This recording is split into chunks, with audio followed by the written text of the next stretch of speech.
ba? Ganito lang yun, oh. Tignan mo. Ganito, tignan mo kasi.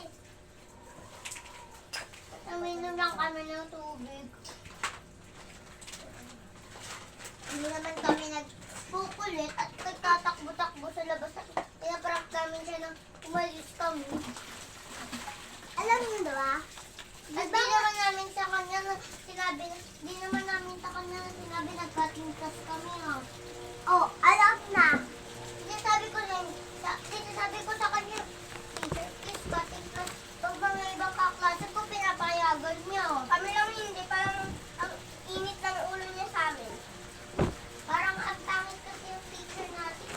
Lakas na, angin na.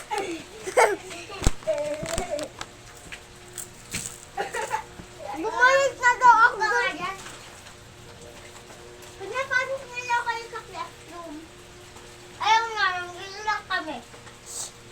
Kunyari daw, andito na daw kayo sa classroom. Nagpaalam ka daw na mag-cutting. Kayo dalawa. Ako daw, di na daw ako sumama kasi nilalagnat ako. Ako din daw.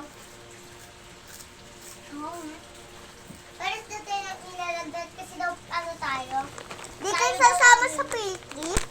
Sasama kami, pero may pambayad naman kami. Pwede naman kami lang magkatabi.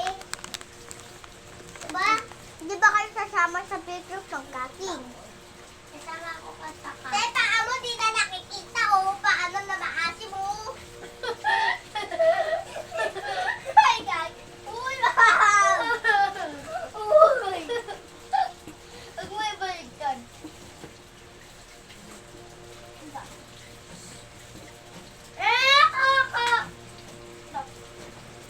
Uy, ganyan. Higa, para ito na lang. Alam, di matamaan, di ka skin. Hindi niya mamagkita.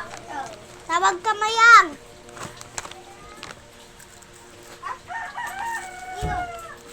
Kasi ID.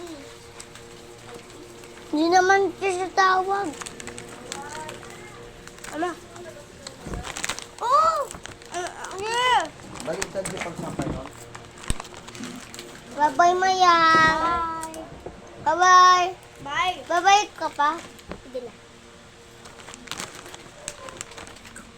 Hindi, pero yung baliktad bagbalaw. Bye-bye, mami. Bye, guys. Sorry. Bukas na ulit, guys.